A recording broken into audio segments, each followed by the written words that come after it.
ভগবানকে গলা কেটে মেরে দিয়েছে রাত্রে অন্ধকারে, তার যদি বাঁচাতে বাবা একটা হ্যালোজিন লাগিয়ে দেন তাও কিছু দেখতে হবে। দেহের মনি বলে মানব দেহ অন্ধকার পূর্ণিমা আছে এই দেহেতে বর্তমান, বলে এসব তত্ত্ব না জেনে বল গাইতে এলাম বাউল গান, গাইতে এলাম বাউল গান।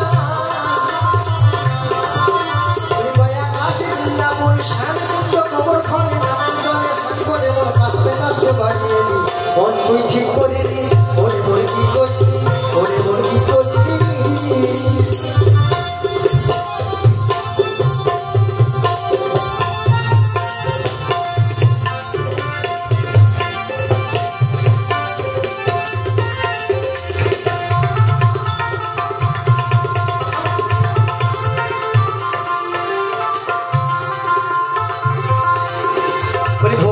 ভগবান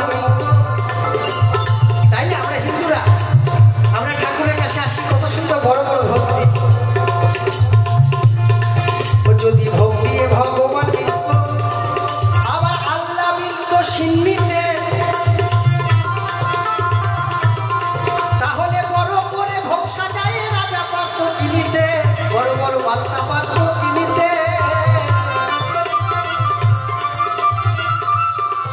তিনি কোন মোকামে আছেন বদ্ধ, কোন বস্তু তার প্রিয় খাদ্য, কোন মোকামে আছেন বদ্ধ, কোন বস্তু তার প্রিয় খাদ্য, আবার কোন বস্তু তার প্রিয় খাদ্যকে করেছে আয়োজন।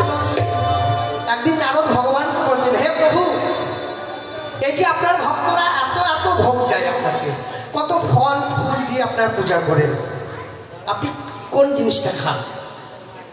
তার নারদকে ভগবান বলেছিল, আমি ওসব কিছু খাই না, আমি দেখি আমার ভক্তের কতটুকু ভক্তি, শুদ্ধ ভক্তি। আর আমি কি খেতে ভালোবাসি জানো? মানুষের ভেতরে যে অহং বস্তুটা আছে সেইটা যদি কেউ আমার চরণে নিবেদন করে আমি তার হয়ে যাই। ও ভক্তিও হয় না, ভক্তি যদি ভগবান পাওয়া যেত তাহলে বাবা যাদের প্রচুর পয়সা তারা আগে পেত, রাজা বাদশারা সিন্নি দিয়ে আগে পেত। আমরা তো অনেক দূরের কথা। তিনি কোন মোকামে আছেন বদ্ধ, বলি কোন বস্তুটা প্রিয় খাদ্য, বলি কোন মোকামে আছেন বদ্ধ, কোন বস্তুটা প্রিয় খাদ্য করেছে আয়োজন। কোন সাধনায় পাবি বল পরম গুরু বিষ্ণু, কোন সাধনায় পাবি বল পরম গুরু বিষ্ণু।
সত্যি আপনারা তো অনেক ভক্ত মা বাবা আছেন, বলুন মা কি পাঠা খায়?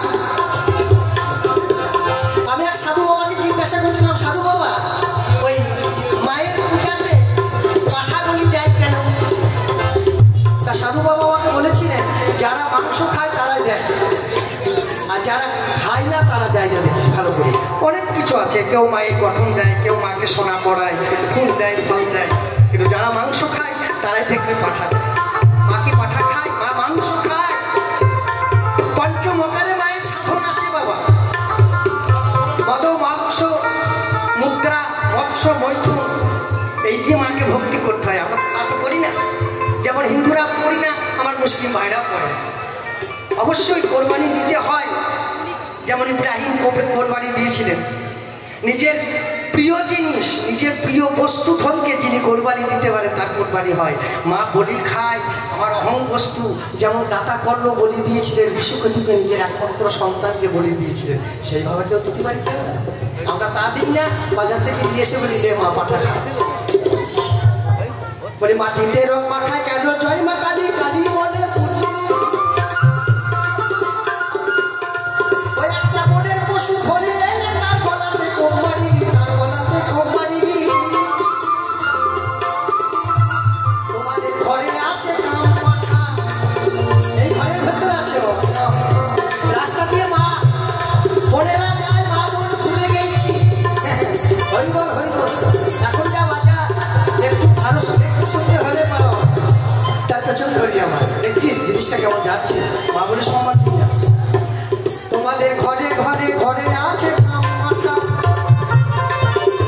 দিবানিশি কৃষ্ণ পদে বাধাই ঘটা। তোমাদের ঘরে আছে কাম পাঠা, দিবানিশি কৃষ্ণ পদে বাধাই ঘটা। আর শ্রদ্ধা ভক্তি জ্ঞানের খাড়ায়, শ্রদ্ধা ভক্তি জ্ঞানের খাড়ায় ওই পাঠাকে বলি। শ্রদ্ধা ভক্তি দিয়ে যদি এই কাম পাঠাকে কেউ যদি বলি দিতে পারে, তাহলে মা তার পুজো গ্রহণ করে, মা মনসা গ্রহণ করে। আর তা না হলে ওই মদার মাংস হয়, আর কিছু হয় না। বলে কোন সাধনায় পাবি বলো পরম গুরু কৃষ্ণ ধন, কোন সাধনায়, বলি কোন সাধনায় পাবি বলো।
এই যে আপনার এক একটা লোকরূপে এরকম বিশ্ব ব্রহ্মাণ্ড কত আছে, আপনি কোথায় থাকেন?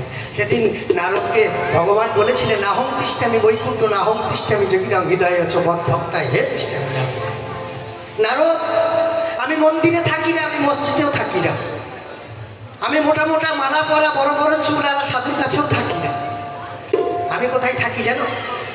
যেখানে আমার ভক্তগণ আমার নাম করে, আমার গুণগান করে, ভক্ত বৎসল তিনি, আমার মনে হয় এখানে ভগবান বিরাজ করছেন, তাই না? এইখানে ভগবান বিরাজ করছেন, তার প্রমাণ দেখুন। নিতাই গৌর প্রেমানন্দে একবার হরি হরি বল। জাহেরে বাতনে মোল্লা, জাহেরে বাতনে মোল্লা, ভক্ত নিয়ে করেন খেলা, কোন দেশে তার মিত্রীরা উঠেছে বলে কোন সাধনায় পাবি বলো পরম গুরু কৃষ্ণ।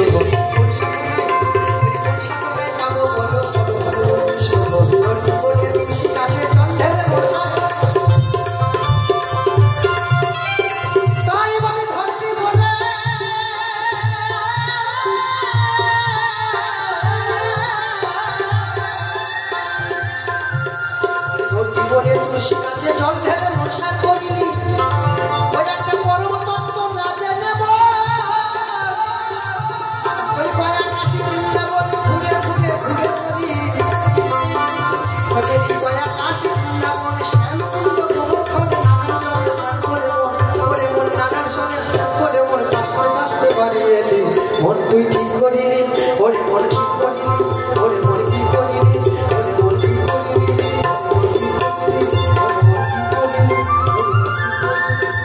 ওরে মন ঠিক করিলি।